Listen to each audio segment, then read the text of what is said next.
welcome to KTAL News Now. I'm your host, Anthony Mocklin, and today is Monday, which means it is a weekend recap here on KTAL News Now. And it has been a little over a week and a half since the unfortunate passing of Vivian police officer Marc Brock, and he lost his life serving a warrant. We covered that extensively 2 Friday nights ago. And if you were following throughout our coverage, we appreciate you tuning in. But again, we want to send our condolences to Marc Brock's family and his loved ones who all gathered this past weekend for a memorial service for him. And KTAL's Melody Newsom has more on the sights and sounds from the funeral service. Magnet High School Stadium, where he attended school, played football, and went on to help coach the team after graduation. His celebration of life was filled with the support of his fellow officers, loved ones, and athletes. Chase Thompson, who coached at North Caddo as well, says Brock was his players' biggest supporter. He saw good in every football player, even the ones who didn't see it in themselves. And because he believed in them, they learned to believe in themselves. Before Brock's passing, he was set to be married to his fiancée, Cambry Smith, who says he was everything she didn't know she needed. Marc was my home, my comfort, peace, and strength. From the moment he came into my life, he brought a light I didn't even know I was missing. Others who also knew him say he was truly a great person to have around. You being around him, you'll love and catch the energy. You'll just want to be a different person around Marc, because he'll bring the best out you. The amount of love and support shown to Brock was a true testimony of the wonderful person everyone knew. Long live Marc, until we meet again. And for those of you who missed this story, the suspect is in custody and has since been charged, or is facing charges of second-degree murder. Again, our condolences go to Marc Brock's family and loved ones. We are praying for them, and our thoughts are with you throughout this tough time. But looking to Texarkana, specifically their school district, last week voters approved a bond for street improvements in Texarkana, Arkansas. And the school district is now trying to raise funds of their own to have improvements throughout the entire system. And KTAL's Hunter Trombetta has more on what it could mean for local schools. The Texarkana, Arkansas school system is asking the public for a raise. It has been 30 years. It has been since 1995 since we had a millage increase in this system. The board recently approved a proposed millage increase of 3.5, which would give the district an additional $36 million. And we look across this area in recent history, you see communities supporting their systems, their schools with additional millage dollars, and that's just our request, to give us those additional dollars so that we too can be competitive, so that we too can have the most up-to-date and certainly refreshed, renovated facilities. One of the biggest projects would be the construction of a 1,500-seat auditorium on the high school campus. We have no auditorium. We have cafetoriums across the system, but no auditorium for performances or even for kindergarten graduations and things of that nature where we can gather large crowds. Athletic facilities would also receive upgrades, including a new multi-purpose facility that could double as a community event space. As we talk about community activities and events, maybe there's a community picnic that we want to host. Again, we can be in a covered space where the environment or the weather is not going to dictate whether you can or can't have that particular function. The district says every one of their campuses, with the exception of a couple of the newer ones, would receive badly needed renovations. It may not be nice and shiny on the outside, but it's making sure the heating and air is working. It's making sure that our campuses are dry with nice roofs on top of them that, again, don't have a lot of flash to them, but are certainly necessary pieces to supporting student learning across the district. If voters approve the increase, homeowners would pay an extra $60 a year for every $100,000 in property value. $5 a month, you end up supporting the district in a very great way. And so that's our simple pitch. It's for our students. It's to support them as they grow and develop within this system and prepare to be wage earning, contributing citizens to our community. Hunter Trombetta, NBC 6 News. And for more details, you can visit our website at ktalnews.com. Now, speaking more towards government news, continuing off of that, in Shreveport, Mayor Tom Arceneaux, his newly outlined 2026 budget proposal includes better pay for city employees and major city upgrades. And KTAL's Yalisha Gatewood has more on the details surrounding that. The proposal that Councilman Brooks put on the agenda calls for a $3.1 million for the police department for salaries. The mayor's includes all employees, and it's a little over $8 million. Shreveport City Council members say they want every department lifted in the mayor's newly outlined 2026 budget proposal, especially those making less than $15 an hour. So we're really working to let the employees know, look, we hear you. We know that we've got a lot of employees right now that are making under $15 an hour in the city, and that's hard to even make a house note or to feed your family. The mayor's plan includes financing $8.5 million in new equipment using certificates of indebtedness, a strategy Mayor Tom Arceneaux says delivers faster results. So we would borrow some money for 5 years in order to push forward our equipment purchases. That does a couple of things. One, it gets the equipment here faster. And two, it probably saves us money because we won't have 5 years of inflation. Those upgrades will benefit numerous entities around the city. We're looking at 60 police cars, 4 medic units, a tanker truck, and 8 garbage packers so that we would have we would end up with an up-to-date garbage fleet. The proposal also provides pay raises across the city. We believe this is a reasonable and affordable approach that we can give police and fire raises, and then we're also proposing a 3% raise as of April 1st, 2026 for the other city employees who have not had a raise in 2 years. District A City Councilwoman Tabitha Taylor says equipment and fair pay are both essential to this long-term plan. Also discussed several items, and one of those things besides employee raises would be equipment, because in order for individuals to be able to do their jobs, then they need the equipment to do so. The council will continue reviewing the mayor's recommendations ahead of the final budget vote on December 9th. If approved, they will take effect April 1st. And for more details, you can visit our website on ktalnews.com. Now, if you're looking to relax, if you had a pretty stressful weekend or week, good news for you is that a new Shreveport business is reopening after it was burned down in a fire a year and a half ago. And they celebrated this reopening with a special event this weekend, and KTAL's Melody Newsom has more on what you can look forward to.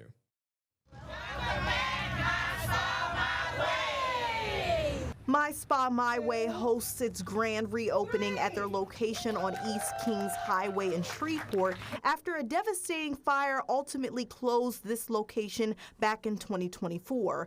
Owner Felicia Williams says this reopening is the start of many major additions to the business. We wanted to reinvent ourselves. So we've got some new things like the My Skin My Way product line. It's a medical grade product line. Dr. Evelyn Pryor is our medical director, as well as My Scent My Way. We have new fragrances all the way from Egypt, Dubai, Saudi Arabia. Following the fire, the business undertook a lot of setbacks, but Williams is grateful for every employee that stuck through those uncertain times. A lot of these employees, they could have left. We lost a lot of business after the fire, and they dug in with me. A lot of them got second jobs. That showed me not only how much they believe in the business, but they believed in me. Employees weren't the only ones who stayed loyal to Williams. Many clients have been with her through thick and thin. I pivot with the people. When they had to regroup, I regrouped with them. I didn't leave them. I'm going to be here until they're no longer here.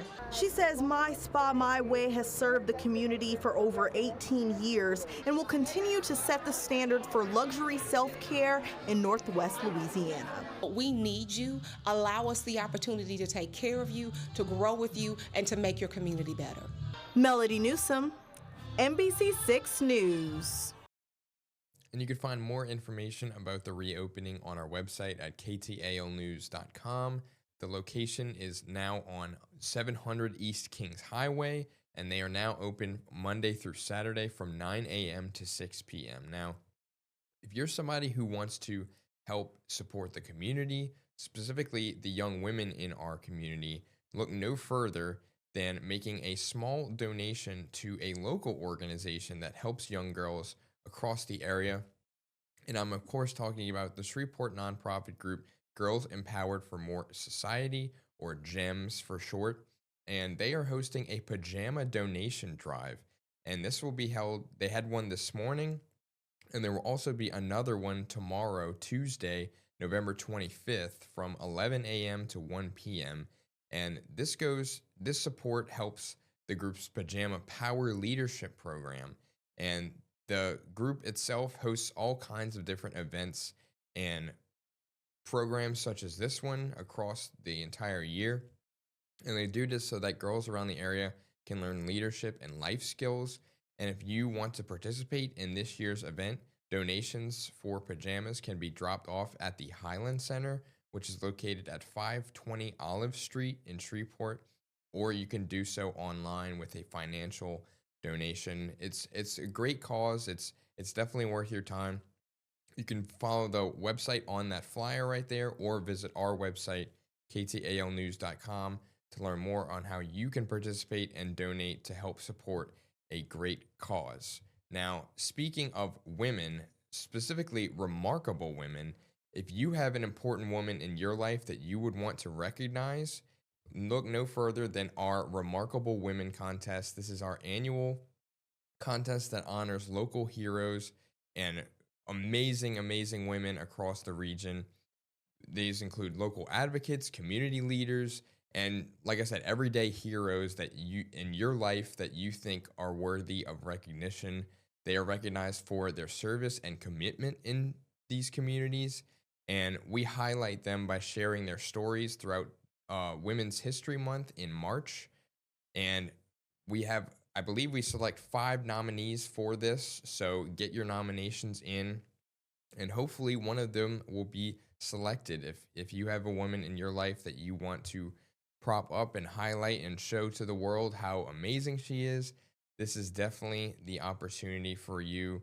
Not only are they featured on air and online through our platforms and social media, the winner will also get a $1,000 donation to a charity of their choice, as well as having a round-trip flight to Nashville, Tennessee for the National Remarkable Women Contest in Nashville, where nominees from across the country will be present, and they can communicate and get to know each other and have like-minded other remarkable women there to socialize with and just get to know people from across the country and their communities and see what they're doing to help them.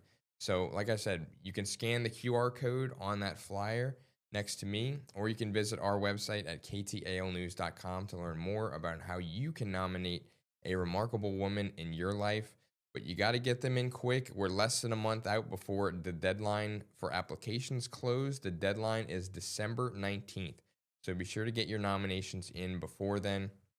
Again, this is, if you have somebody who is absolutely amazing and does such great community work and is beloved by the community, puts in so much effort to help the people around them in any walk of life, this is definitely the time to do so. Again, you can scan that QR code or visit our website at ktalnews.com for more information on how you can nominate that woman in your life. Now, on today's episode, today is normally a weekend recap, but I figured, as if you tuned into last week's editions of KTAL News Now, we started implementing a brand new thing where we kind of look and see what's going around the world and world news with specific countries, and we did like a little a wheel where we spun and see where we went. So let's go into that once again, where we spin a wheel and see which country we're checking out today and what's going on over there. So let's see where we're going. We are traveling to, let's see, Vietnam. So we will go and look. Okay, this one sounds pretty cool. This one is from today, actually. It says organs from neurologically deceased donors saved 29 lives within 2 weeks. That's pretty remarkable. It says surgeons at Military Central Hospital successfully carried out a multi-organ transplant using organs from a brain-dead donor on Saturday, marking 2 consecutive weeks in November, during which the hospital has helped save 29 patients. That's pretty remarkable. Let's see. 29 patients. According to this, the organs were from a brain-dead donor. So it's good to know that in their life, they were able to help other people, which is really, really interesting. It says, in this case, the hospital retrieved the heart, 2 kidneys, one of which was transplanted into a serviceman, and the liver, which was split for transplant into 2 patients. Wow. The right lobe was transplanted into a male soldier, while the left lobe was allocated to a 1-year-old child. Wow. That is really, really amazing. 2 corneas were preserved for future transplants, and the lungs were transferred to the National Lung Hospital. This is pretty amazing, considering if you know somebody who needs a donated organ, especially when it comes to kidneys, this is very, very not competitive, but there's a very long wait list when it comes to having access and finally if you're on like a transplant list. It is very, very hard to come by. So this is really awesome that they're doing this from essentially they're saving organs from people who otherwise will no longer need them. Like one of the patients was brain dead. So it's very, very cool to see that they are using that for good in a way to help other people, since they could no longer save the previous patients. But the donor was a 42-year-old man declared clinically deceased following a stroke. And after being informed of his condition, the donor's family agreed to donate his organs to save 6 patients awaiting the chance of survival. That's exactly what I was just talking about, where at that point, there was unfortunately no saving this 42-year-old man, and the family pretty much made the executive decision to allow the organs to go to use of people who needed it, and that saved at least 6 patients, according to this, who were awaiting the chance of survival on those transplant lists. So this is really, really awesome to see that process be expedited even a little bit. It still does take, unfortunately, a very long time to receive an organ if you are on one of those transplant lists, but it is very, very cool to see the family of these patients recognizing what's going on and what they can do to help others, since unfortunately they could not do anything more for this patient. He was declared clinically deceased, so at that point there really isn't anything else they could do, unfortunately. But it's great to see that through his passing he was able to save at least 6 patients, and that is pretty remarkable. And especially when it comes to the previous one, where the heart and the 2 kidneys and the liver, where the liver was split and one was in a soldier and then one was in a 1-year-old child, which that is pretty remarkable. So it says for the liver transplant, the surgeons divided the organ to prepare for the 2 recipients. This was the 9th time the hospital has performed the technique. For the heart transplant, surgeons operate on a 68-year-old male patient diagnosed with stage 3 heart failure and severely reduced ejection fraction.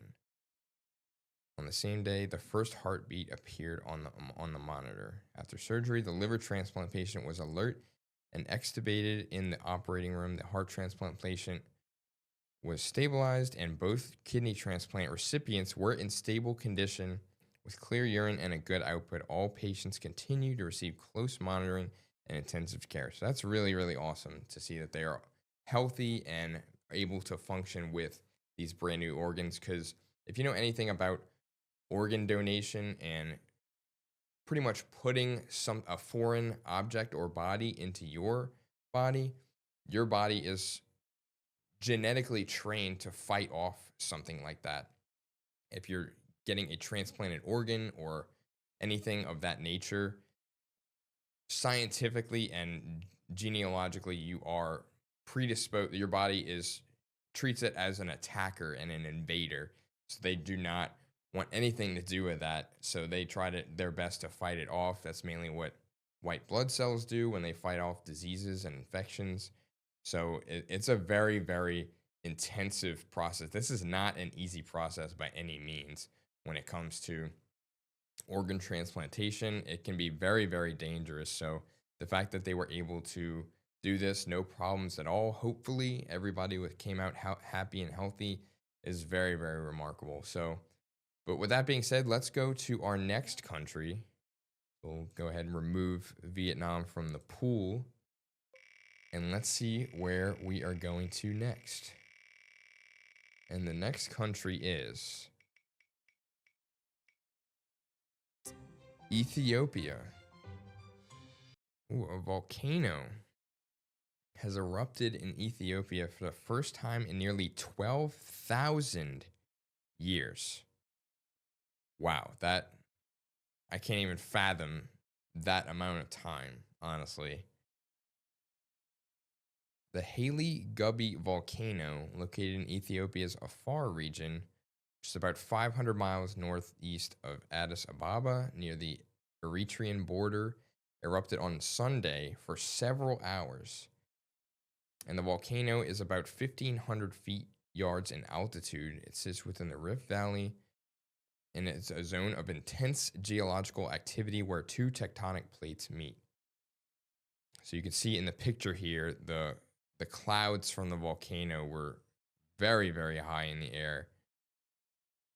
It said it drifted over Yemen, Oman, India, and northern Pakistan. It says a professor at the Michigan Technological University said that the ash cloud was spreading rapidly east in the subtropical jet stream over the Arabian Sea towards northwest India and Pakistan. That is a crazy photo. It says the Smithsonian Institution's Global Volcanism Program said that the volcano has had no known eruptions during the Holocene, which began around 12,000 years ago at the end of the last ice age. That is crazy. So it says, fortunately, they said that there were no casualties from the eruption, but it could have economic implications for the local community of livestock herders. So it could affect the agriculture in the region. But thankfully, according to this, there were no casualties. Nobody ended up passing away from this, which is always a great thing. It says, while no human lives and livestock have been lost so far, many villages have been covered in ash, and as a result, their animals have little to eat. So that is an unfortunate drawback from the eruption. As cool as it is, being the first time in 12,000 years that this has happened, it's pretty unfortunate from like the fallout from it. There's always going to be that, unfortunately. So as you can see from this picture, there's so much ash just covering the horizon and the sky that's immediately in front of those people. So that I mean, hopefully everything works out okay, and that nobody ends up getting hurt or there were no casualties, especially when it comes to the livestock. Never want to see any human or animal being hurt from something like this. But other than that, the fact that it's been 12,000 years since it erupted, that's pretty remarkable. But yeah, that's everything that we have today on KTAL News Now. Be sure to visit ktalnews.com to find all of your local breaking and trending topics. And you can tune in for more Spin the Globe and other segments of our show by tuning in every day, Monday through Friday at 1 p.m. You can find all of our previous editions of KTAL News Now on our YouTube page at KTAL News. But for now, I'm Anthony Mocklin. Have a great rest of your day, and thank you for joining us.